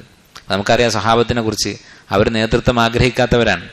സഹാബത്ത് വളരെയധികം വിനയാന്യതരായിരുന്നു സഹാബിമാരൊക്കെ. ഹുദൈഫ റളിയല്ലാഹു അൻഹു, അദ്ദേഹം ഒരിക്കൽ ഇമാമായിട്ട് നമസ്കരിച്ചു. നമസ്കാരം കഴിഞ്ഞിട്ട് അദ്ദേഹം പറഞ്ഞു, നിങ്ങൾ വേറെ ഒരു ഇമാമിനെ നോക്കിക്കോളൂ, കാരണം ഇമാമ് നിന്നപ്പോൾ എനിക്ക് തോന്നിപ്പോയി ഞാനാണ് ഈ കൂട്ടത്തിൽ ഏറ്റവും ഖൈർ, അതുകൊണ്ടാണല്ലോ ഇമാമ് നിന്നത് എന്ന് എനിക്ക് മനസ്സിൽ തോന്നിയിട്ടുണ്ട്, അതുകൊണ്ട് ഇനി അടുത്ത വക്ത് മുതൽ നിങ്ങൾ വേറെ ഇമാമിനെ നോക്കിക്കോളൂ എന്ന് പറഞ്ഞു. അത്രത്തോളം വിനയമുള്ളവരാണ് സഹാബത്ത്. പക്ഷെ ഈ ദിവസം കുല്ലുഹും യർജു അൻ യുഅ്താഹ, എനിക്ക് വേണം എന്നാണ് അവരെല്ലാവരും ആഗ്രഹിക്കുന്നത്. അതിന്റെ കാരണം ഇതാണ്, യുഹിബ്ബുല്ലാഹു വറസൂലുഹു. ഫഖാല, നബി സല്ലല്ലാഹു അലൈഹി വസല്ലം പറഞ്ഞു, അയ്ന Ali ibn Abi Talib, Ali ibn Abi Talib എവിടെ? അപ്പോൾ അലി റളിയല്ലാഹു അൻഹു അവിടെ ഇല്ല എന്നർത്ഥം. ഇതിൽ നിന്ന് പണ്ഡിതന്മാർ മനസ്സിലാക്കിയിട്ടുള്ള ഒരു ഫായദ, അള്ളാഹു സുബ്ഹാനഹു വ തആല ഒരാൾക്ക് ചിലപ്പോൾ ഒരു ഖൈർ കൊടുക്കുന്നത് അവൻ അറിയാതെ ആയിരിക്കും, പ്രതീക്ഷിക്കാതെ ആയിരിക്കും. അപ്പൊ അള്ളാഹുവിന്റെ ഒരു ഇസ്മാണ് അൽ ലത്തീഫ് എന്നുള്ളത്. ലുത്ഫ് എന്ന് പറഞ്ഞാൽ എന്താ? പ്രതീക്ഷിക്കാത്ത മാർഗത്തിലൂടെ അള്ളാഹു സുബ്ഹാനഹു വ തആല സഹായങ്ങൾ ചെയ്യും, അള്ളാഹുവിന്റെ റഹ്മത്ത് വരും. അപ്പൊ അലി റളിയല്ലാഹു അൻഹു അവിടെ ഇല്ല. ബാക്കി ആൾക്കാരൊക്കെ ചർച്ച ചെയ്തുകൊണ്ടിരിക്കുക, അലി റളിയല്ലാഹു അൻഹു എന്താണ് പ്രശ്നം എന്ന് പറയുന്നുണ്ട്. ഫഖീല യാ റസൂലല്ലാഹ് ഹുവ യശ്തകി ഐനൈഹി, അള്ളാഹുവിന്റെ റസൂലേ, അലി റളിയല്ലാഹു അൻഹുവിന് കണ്ണിന് സുഖമില്ല, അപ്പോൾ കണ്ണിന് വേദനയായി സുഖമില്ലാതെ ഇരിക്കുകയാണ് എന്ന് പറഞ്ഞു. ഖാല ഫഅർസിലു ഇലൈഹി, നബി സല്ലല്ലാഹു അലൈഹി വസല്ലം പറഞ്ഞു, അദ്ദേഹത്തെ കൊണ്ടുവരാൻ ആളെ വിടുക. ഫഉതിയ ബിഹി, അലി റളിയല്ലാഹു അൻഹു കൊണ്ടുവന്നു. ഫബസഖ റസൂലുള്ളാഹി സ്വല്ലല്ലാഹു അലൈഹി വസല്ലം ഫി ഐനൈഹി, റസൂലുള്ളാഹി സ്വല്ലല്ലാഹു അലൈഹി വസല്ലം അദ്ദേഹത്തിന്റെ കണ്ണിൽ തുപ്പി. വദഅ ലഹു, അവിടത്തേക്ക് വേണ്ടി പ്രാർത്ഥിച്ചു, അലി റളിയല്ലാഹു അൻഹുവിന് വേണ്ടി പ്രാർത്ഥിച്ചു. ഫബറഅ ഹത്താ കഅൻ ലം യകുൻ ബിഹി വജഉൻ, ഒരു വേദന ഉണ്ടായിട്ടേ ഇല്ല എന്നുള്ള രൂപത്തിൽ പൂർണ്ണമായും വേദന മാറി. നബി സല്ലല്ലാഹു അലൈഹി വസല്ലം ബറക്കത്ത് കൊണ്ട്, റസൂലുള്ളാഹി സ്വല്ലല്ലാഹു അലൈഹി വസല്ലമയുടെ ശരീരത്തിൽ നിന്ന് വേർപ്പെടുന്ന വസ്തുക്കൾ ബറക്കത്തുള്ളതാണ് എന്നാണ് അഹ്ലു സുന്നത്തിന്റെ വിശ്വാസം. നബി സല്ലല്ലാഹു അലൈഹി വസല്ലമയുടെ തുപ്പൽ, നബി സല്ലല്ലാഹു അലൈഹി വസല്ലമയുടെ വിയർപ്പ്, ഇതൊക്കെ ബറക്കത്തുള്ളതാണ്. അത് സ്വഹാബത്ത് അതുകൊണ്ട് അവർ ബറക്കത്തെടുക്കുമായിരുന്നു, ശരീരത്തിൽ പുരട്ടുകയൊക്കെ ചെയ്യാറുണ്ടായിരുന്നു. നബി സല്ലല്ലാഹു അലൈഹി വസല്ലം ദുആ ചെയ്തു, കണ്ണിൽ തുപ്പി, രോഗം പൂർണ്ണമായി ഭേദപ്പെട്ടു. ഫഅഅതാഹു റായ, എന്നിട്ട് അലി റളിയല്ലാഹു അൻഹു നബി സല്ലല്ലാഹു അലൈഹി വസല്ലം പതാക കൊടുത്തു. എന്നിട്ട് പറഞ്ഞു, ഫഖാല അലിയുൻ, അലി റളിയല്ലാഹു അൻഹു പറഞ്ഞു ഈ പതാക വാങ്ങിക്കൊണ്ട്, യാ റസൂലല്ലാഹ് വഖാതിലുഹും ഹത്താ യകൂനു മിസ്ലന, അവർ നമ്മെപ്പോലെയാകുന്നത് വരെ യുദ്ധം ചെയ്യുകയല്ലേ, അതല്ലേ വേണ്ടത്, അതായത് മുസ്ലിം ആകുന്നത് വരെ യുദ്ധം അല്ലേ എന്ന് ചോദിച്ചു നബി സല്ലല്ലാഹു അലൈഹി വസല്ലം. അപ്പോൾ നബി സല്ലല്ലാഹു അലൈഹി വസല്ലം പറഞ്ഞു, ഉൻഫുദ് അലാ റിസ്ലിക്, അതെ എന്ന് പറഞ്ഞില്ല. ഇതിന്ന് എന്താണ് മനസ്സിലാക്കാവുന്ന കാര്യം? മുസ്ലിം ആകുന്നത് വരെ നിങ്ങൾ ഓരോരുത്തരും മുസ്ലിം ആകുക എന്ന് പറഞ്ഞുകൊണ്ട് യുദ്ധം ചെയ്യുന്ന പരിപാടി ഇസ്ലാമിലില്ല. നേരെ മറിച്ച് ഇസ്ലാമിന്റെ ഹുക്മ്, ഷറഇന്റെ ഹുക്മിന് മുമ്പിൽ കീഴൊതുങ്ങുക എന്നുള്ളതാണ് യുദ്ധത്തിന്റെ ലക്ഷ്യം. ഇസ്ലാമിന്റെ ഭരണം അവിടെ ഉണ്ടാവുക. അതുണ്ടായിക്കഴിഞ്ഞാൽ എന്ത് സംഭവിക്കും? സ്വാഭാവികമായും ഇസ്ലാമിന്റെ ഭംഗി ആളുകൾ കാണും, ഇസ്ലാമിന്റെ നീതി ആളുകൾ കാണും. അതുപോലെ തന്നെ ഇസ്സത്തോടുകൂടി തല ഉയർത്തിപ്പിടിച്ചുകൊണ്ട് ഇസ്ലാമിലേക്ക് ക്ഷണിക്കാൻ പറ്റും. അങ്ങനെ ആളുകൾ ഇസ്ലാമിലേക്ക് സ്വാഭാവികമായും കടന്നു വരും. നബി സല്ലല്ലാഹു അലൈഹി വസല്ലം പറഞ്ഞു, ഉൻഫുദ് അലാ റിസ്ലിക്, നീ പതുക്കെ പോവുക, ധൃതി കൂട്ടരുത്. അപ്പോൾ നോക്കൂ, നിങ്ങൾ ഒരു വളരെ നിർണായകമായ ഘട്ടത്തിൽ യുദ്ധമാണ്. ആ സമയത്ത് നബി സല്ലല്ലാഹു അലൈഹി വസല്ലം പറയുന്നത് അവധാനതയോടുകൂടി പതുക്കെ സാവകാശം പുറപ്പെടുക. ഹത്ത തൻസില ബിസാഹത്തിഹിം, അവരുടെ മുറ്റത്ത് അഥവാ ഖൈബറിൽ അവരുടെ നാട്ടിൽ എത്തുന്നത് വരെ. തുമ്മ ദുഉഹും ഇലൽ ഇസ്ലാം, എന്നിട്ട് നേരെ അവരെ ആക്രമിക്കുകയല്ല, അവർ ചതിച്ചവരാണ്, വധശിക്ഷ അർഹിക്കുന്നവരാണ്. പക്ഷെ അവരോട് പറഞ്ഞത് തുമ്മ ദുഉഹും ഇലൽ ഇസ്ലാം, അവർ ഇസ്ലാമിലേക്ക് ക്ഷണിക്കുക. അപ്പം അതാണ് പരമമായ ലക്ഷ്യം. ആളുകൾ ഇസ്ലാമിലേക്ക് വരാൻ വേണ്ടിയാണ് അള്ളാഹുവിന്റെ മാർഗത്തിലുള്ള ജിഹാദ്. അവരെ ഇസ്ലാമിലേക്ക് ക്ഷണിക്കുക. വഅഖ്ബിറുഹും ബിമാ യജിബു അലൈഹിം മിൻ ഹഖ്ഖില്ലാഹി തആല ഫീഹി, അള്ളാഹുവിനോടുള്ള ബാധ്യതകൾ എന്തൊക്കെയാണ് എന്നവരെ പഠിപ്പിക്കുക. അപ്പോൾ ഷെയ്ഖ് ഇബ്നു ഉസൈമീൻ ഇതിലെ ശർഹിൽ പറയുന്നുണ്ട്, ദഅവത്തിന്റെ ഒരു പൂർണ്ണതയാണ് ഇസ്ലാം എന്താണ് എന്ന് പൂർണ്ണമായൊരു ചിത്രം പ്രബോധിതരായ ആളുകൾക്ക് കൊടുക്കുക. അതല്ലാതെ നിങ്ങൾ മുസ്ലിം ആവണം എന്ന് മാത്രം പറഞ്ഞിട്ട് എന്തെങ്കിലും ചില അത്ഭുതങ്ങളൊക്കെ കാണിച്ചിട്ട് പെട്ടെന്ന് ആളുകളെ മുസ്ലിമാക്കുന്ന ചില പ്രബോധകന്മാരുണ്ട്. എന്നിട്ട് അവരെന്ത് ചെയ്യും? മുസ്ലിം ആകുന്നതിൻ്റെ വീഡിയോ ഒക്കെ എടുത്തിട്ട് അത് പ്രദർശിപ്പിച്ച് അങ്ങനെ ഇസ്ലാമിലേക്ക് വരുന്നത് പ്രദർശിപ്പിക്കുന്നതൊക്കെ തെറ്റാണെന്നല്ല പറയുന്നത്. ഇങ്ങനെ ഈ ഒരു കാര്യത്തെ ചൂഷണത്തിന് ഉപയോഗിക്കുന്ന ആൾക്കാരുണ്ട്. കൂട്ടമായിട്ട് ആൾക്കാർ ഇസ്ലാമിലേക്ക് വരുന്നു എന്നുള്ളതൊക്കെ ഒരു അഭിനയം പോലെ ചെയ്യുന്നത്. അല്ലെങ്കിൽ ഇസ്ലാമിനെ കുറിച്ച് ഒന്നും പറഞ്ഞു കൊടുക്കാതെ വെറുതെ കലിമ ചൊല്ലിയാൽ മതി എന്ന് പറഞ്ഞുകൊണ്ട് ഇസ്ലാമിലേക്ക് ക്ഷണിക്കുന്നത് അത് ശരിയല്ല. നേരെ മറിച്ച് എന്താണ് ഇസ്ലാം എന്നവർക്ക് പറഞ്ഞു കൊടുക്കണം. ഇല്ലെങ്കിൽ എന്താ പ്രശ്നം? അവർ ഇസ്ലാം സ്വീകരിച്ച് കലിമ ചൊല്ലിയിട്ട് എന്ത് ചെയ്യും? പിറ്റേ ദിവസം വീണ്ടും അവരുടെ പഴയ മതത്തിലേക്ക് മടങ്ങും. അതോടുകൂടി അവർ മുർത്തദ്ദായി, ഇസ്ലാമിൽ നിന്ന് മടങ്ങിപ്പോയി. ഇസ്ലാം സ്വീകരിച്ച് ഒരാൾ മടങ്ങിയാൽ ആദ്യം ഉണ്ടായിരുന്ന കുഫറിനേക്കാൾ വലുതാണ് പിന്നെ സംഭവിക്കുന്നത്. അവൻ കാഫിറായി ജീവിക്കുന്നതിനേക്കാളും അപകടമാണ് ഇസ്ലാം സ്വീകരിച്ചിട്ട് മടങ്ങി പോവുക എന്നുള്ളത്. അതുകൊണ്ട് തന്നെ ഇസ്ലാമിനെ കുറിച്ച് പൂർണ്ണമായി പറഞ്ഞു കൊടുക്കണം എന്ന് പറഞ്ഞു. ഫവല്ലാഹി, ഇതാണ് നമ്മുടെ വിഷയവുമായി ബന്ധമുള്ള പ്രസക്തമായ ഭാഗം. അവസാനം ഇനി പറയുന്ന വരി, ഫവല്ലാഹി, അല്ലാഹുവാണേ സത്യം, ലഅൻ യഹ്ദി അല്ലാഹു ബിക റജുലൻ വാഹിദൻ, അല്ലാഹു നിന്നെ കൊണ്ട് ഒരാളെ ഹിദായത്തിലാക്കുക എന്ന് പറയുന്നതാണ് ഖൈറുൽ ലക മിൻ ഹുംറിൻ നഅം, ചുവന്ന ഒട്ടകങ്ങളെക്കാൾ നിനക്ക് ഖൈർ. ഒട്ടകം എന്ന് പറഞ്ഞാൽ അറബികളുടെ കാറാണ്. അതിൽ തന്നെ ചുവന്ന ഒട്ടകം എന്ന് പറയുന്നത് അവരേറ്റവും വിലമതിക്കുന്ന വാഹനമാണ്. അപ്പൊ ഇന്ന് ലോകത്തുള്ള ഏറ്റവും വിലപിടിപ്പുള്ള കാർ അത് ഏതാണെന്ന് എനിക്കറിയില്ല, നിങ്ങൾ അറിയുന്നവർ ആലോചിച്ച് നോക്കുക. അത് നിനക്ക് കിട്ടുന്നതിനേക്കാൾ നല്ലതാണ് ലഅൻ യഹ്ദി അല്ലാഹു ബിക റജുലൻ വാഹിദൻ, ഒരാൾക്ക് അള്ളാഹു നീ കാരണം ഹിദായത്ത് നൽകുന്നത്. ഇവിടെ ഒരുപാട് കാര്യങ്ങൾ ഈ ഹദീസ് മനസ്സിലാക്കാനുണ്ട്. ഒന്നാമത് എന്താണ്? ഹിദായത്ത് നൽകുന്നവൻ അള്ളാഹുവാണ്. നീ ഒരാളെ ഇസ്ലാമിലേക്ക് കൊണ്ടുവരുന്നത് ഇതിനേക്കാൾ നല്ലതാണെന്നല്ല പറഞ്ഞത്. കാരണം ഹിദായത്ത് അള്ളാഹുവാണ് കൊടുക്കുന്നത്. ഇന്നക ലാ തഹ്ദീ മൻ അഹ്ബബ്ത, നമുക്ക് ഇഷ്ടമുള്ളവർക്ക് ഹിദായത്ത് കൊടുക്കാൻ സാധിക്കുകയില്ല, അള്ളാഹുവിന്റെ റസൂലിന് പോലും സാധിക്കുകയില്ല.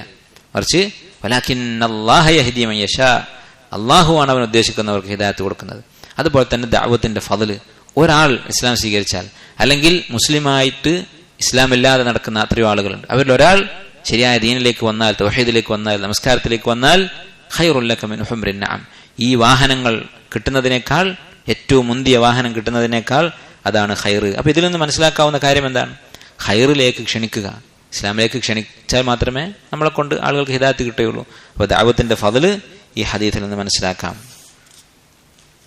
അടുത്ത ഹദീസ്, അൻ അനസ് റളിയല്ലാഹു അൻഹു അന്ന ഫതൻ മിൻ അസ്ലം, അസ്ലം ഗോത്രക്കാരനായ ഒരു യുവാവ് പറഞ്ഞു, യാ റസൂലല്ലാഹ് ഇന്നി ഉരീദുൽ ഗസ്വ വലൈസ മഈ മാ അതജഹസു ബിഹി, ഞാൻ അങ്ങയുടെ കൂടെ യുദ്ധം ചെയ്യാൻ ഉദ്ദേശിക്കുന്നു, പക്ഷെ എൻ്റെ അടുത്ത് അതിനു വേണ്ട ആയുധങ്ങളില്ല, യുദ്ധത്തിന് വേണ്ട ആയുധവും അതുപോലെ യാത്രക്ക് വേണ്ട വാഹനവും ഭക്ഷണവും ഒന്നും എൻ്റെ കയ്യിലില്ല.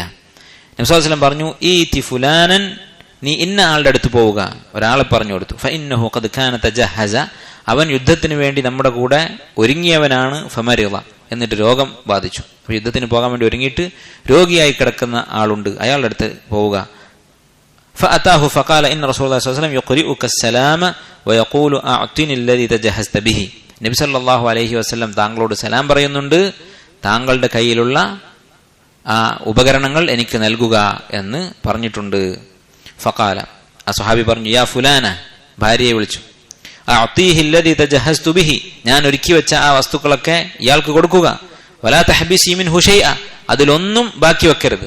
ചിലപ്പോൾ എന്ത്, സാധാരണ ആളുകൾ അതിൽ എന്തെങ്കിലും ഒരു സാധനം നമുക്ക് വേണ്ടപ്പെട്ടത്, വസ്ത്രം അല്ലെങ്കിൽ എന്തെങ്കിലും ഒന്ന്, അതൊക്കെ മാറ്റി വെച്ചിട്ട് ബാക്കി കുറച്ച് എന്തെങ്കിലും കൊടുക്കുക എന്നല്ല പറഞ്ഞത്. നബി സല്ലല്ലാഹു അലൈഹി വസല്ലമയുടെ കൽപ്പനയാണ്. നബി സല്ലല്ലാഹു അലൈഹി വസല്ലം ഇത് കൊടുക്കാൻ പറഞ്ഞപ്പോൾ അതിലൊന്നും നീ ബാക്കി വെക്കരുത്, അത് പൂർണ്ണമായിട്ട് കൊടുത്തേക്കണം. വലാ തഹ്ബിസി മിൻഹു ഷൈഅ, ഒന്നും എടുത്തു വെക്കരുത്. ഫവല്ലാഹി, അല്ലാഹുവാണേ സത്യം, ലാ തഹ്ബിസീന മിൻഹു ഷൈഅൻ, നീ അതിൽ നിന്ന് എന്തെങ്കിലും എടുത്തു വെച്ചാൽ, അല്ലാഹുവിന്റെ റസൂൽ കൊടുക്കണം എന്ന് പറഞ്ഞിട്ട് അതിൽ നിന്ന് എന്തെങ്കിലും ഒരു മുട്ടുസൂചി നീ എടുത്തു വെച്ചാൽ ഫയുബാറകു ലകി ഫീഹി, നിനക്കതിൽ ബറക്കത്തുണ്ടാവുകയില്ല എന്ന് ആ സഹാബി പറഞ്ഞു. അപ്പൊ ഈ ഹദീസ് ഇവിടെ കൊടുക്കാനുള്ള കാരണം എന്താണ്? ഒരു മുത്തസബ്ബിബ്, ഒരു ഖൈറിന് സബബായ ഒരാൾ കൽ മുബാഷിർ, അവൻ ആ പ്രവൃത്തി ചെയ്തവനെ പോലെ തന്നെയാണ്. അപ്പോൾ ഈ വ്യക്തി ഈ സാധനങ്ങളൊക്കെ കൊടുക്കാനുള്ള കാരണം എന്താണ്? അവന് യുദ്ധത്തിൽ പങ്കെടുത്തതുപോലെയുള്ള പ്രതിഫലം ഉണ്ടാകും. അത് അടുത്ത ഹദീസിൽ, അടുത്ത ബാബിൽ ആ കാര്യം വ്യക്തമാക്കുന്ന ഹദീസുണ്ട്. ബാബു തആവുനി അലൽ ബിർരി വത്തഖ്വ, നന്മയിൽ സഹകരിക്കണം എന്ന് പറയുന്ന ബാബ്. ഖാല അല്ലാഹു തആല, അല്ലാഹു തആല പറഞ്ഞിരിക്കുന്നു, വതആവനു അലൽ ബിർരി വത്തഖ്വ, നന്മയുടെ കാര്യത്തിൽ, തഖ്വയുടെ കാര്യത്തിൽ നിങ്ങൾ പരസ്പരം സഹായിക്കുക. എന്താ ബിർ എന്ന് പറഞ്ഞാൽ? ഫിഅലുൽ ഖൈർ, ഖൈർ ചെയ്യുക. തഖ്വ എന്ന് പറഞ്ഞാൽ തർക്കു ശർ, തിന്മകൾ ഒഴിവാക്കുക. അപ്പം നന്മകൾ ചെയ്യുന്ന കാര്യത്തിലും തിന്മകൾ ഒഴിവാക്കുന്ന കാര്യത്തിലും പരസ്പരം സഹകരിക്കുക. അപ്പം എന്തെങ്കിലും ഒരു നന്മ ചെയ്യാൻ ഒരാൾക്ക് വേണ്ട സഹായങ്ങൾ ചെയ്തു കൊടുക്കുക.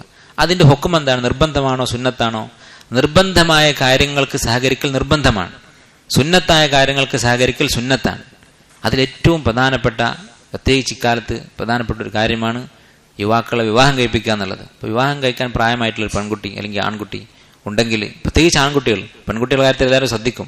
വിവാഹം പ്രായം എത്തിയിട്ട് ഒരു ആൺകുട്ടി ഉണ്ടെങ്കിൽ, ഒരു യുവാവ് ഉണ്ടെങ്കിൽ, അവന് വിവാഹം കഴിക്കുക എന്നുള്ളത്, അതുകൊണ്ട് ആ വിവാഹം വൈകിപ്പിക്കുന്നത് കൊണ്ട് ഫിത്നയുണ്ടെങ്കിൽ വാജിബാണ്. ഫിത്ന ഉണ്ടെങ്കിൽ എന്നുള്ളത് ഇപ്പോഴത്തെ കാലത്ത് പറയേണ്ട ആവശ്യമില്ല. കാരണം ഫിത്ന ഇല്ലാത്തത് ആർക്കാണ്? അത്രയധികം ഷർറ് വ്യാപിച്ചിട്ടുള്ള സമൂഹമാണ് നമ്മൾ ജീവിച്ചുകൊണ്ടിരിക്കുന്നത്.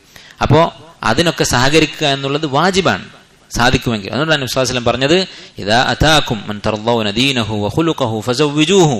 നിങ്ങളുടെ മകളെ അല്ലെങ്കിൽ നിങ്ങളുടെ കീഴിലുള്ള പെൺകുട്ടിയെ വിവാഹം അന്വേഷിച്ച ഒരാൾ വന്നാൽ അവന്റെ ദീനും സ്വഭാവവും നിങ്ങൾക്ക് തൃപ്തി ഉണ്ടെങ്കിൽ, അത് പ്രധാനമാണ്. ദീനും സ്വഭാവവും എന്ന് പറയാൻ കാരണം എന്താ? സ്വഭാവം ദീനിൽപ്പെട്ട തന്നെയാണല്ലോ. പണ്ഡിതന്മാർ പറയുന്നത് ചിലപ്പോൾ ദീനീപരമായിട്ട് ഇഷ്ടപ്പെടും, പക്ഷെ അവന്റെ എന്തെങ്കിലും ഒരു പെരുമാറ്റത്തിൽ അത് ഹറാമെന്ന് നയിക്കണമെന്നില്ല, അത് ഇഷ്ടപ്പെടാതിരിക്കാം. അങ്ങനെയാണെങ്കിൽ ഒഴിവാക്കാനുള്ള ഉദറുണ്ട്. പക്ഷെ അവന്റെ സ്വഭാവം ഇഷ്ടപ്പെട്ടു, ദീനും ഇഷ്ടപ്പെട്ടു. സാമ്പത്തികം എന്ന് പറഞ്ഞിട്ടില്ല, സൗന്ദര്യം എന്ന് പറഞ്ഞിട്ടില്ല, തറവാട് പറഞ്ഞിട്ടില്ല, ജോലി പറഞ്ഞിട്ടില്ല, ഒന്നും പറഞ്ഞിട്ടില്ല. ഇതാ അതാക്കും അൻ തർളൗന ദീനഹു വഖുലുഖഹു. അവന്റെ ദീനും ഹുലുക്കും നിങ്ങൾക്ക് ഇഷ്ടമായി ആയാൽ ഫസവ്വിജൂഹു, അവൻ നിങ്ങൾ വിവാഹം കഴിപ്പിച്ചു കൊടുക്കുക. വഇല്ലാ തകുൻ ഫിത്നത്തുൻ ഫിൽ അർളി വഫസാദുൻ കബീർ. നിങ്ങൾ അത് ചെയ്തിട്ടില്ലെങ്കിൽ ഭൂമിയിൽ ഫിത്നയുണ്ടാകും, ഫസാദുകൾ ഉണ്ടാകും എന്ന് നബി സ്വല്ലല്ലാഹു അലൈഹി വസല്ലം പറഞ്ഞിട്ടുണ്ട്. ഇത് അന്നത്തെ കാലത്ത് പറഞ്ഞതാണ്. ഇപ്പോഴത്തെ കാലത്ത് അതിന്റെ പ്രാധാന്യം കൂടിയിട്ടുണ്ട്. അപ്പൊ എന്ത് കാര്യമായിരുന്നാലും, ഒരു ഉദാഹരണം പറഞ്ഞു എന്ന് മാത്രം, ഫർളായ കാര്യങ്ങൾക്ക് നിർബന്ധമായും സഹകരിക്കണം. ഹറാമുകൾ ഒഴിവാക്കാൻ നിർബന്ധമായും പരസ്പരം സഹകരിക്കണം. സുന്നത്തുകൾ ചെയ്യാൻ സഹകരിക്കൽ സുന്നത്താണ്. അതിന് ധാരാളം ഉദാഹരണങ്ങൾ നമുക്ക് പറയാൻ സാധിക്കും. സുന്നത്തായ കാര്യങ്ങൾക്ക് സഹകരിക്കൽ സുന്നത്താണ്. അല്ലാഹു തആല പറയുന്നു, വൽ അസ്രി ഇന്നൽ ഇൻസാന ലഫീ ഖുസ്ർ ഇല്ലല്ലദീന ആമനു വഅമിലുസ് സാലിഹാത്തി വതവാസൗ ബിൽ ഹഖ് വതവാസൗ ബിസ്സബ്ർ.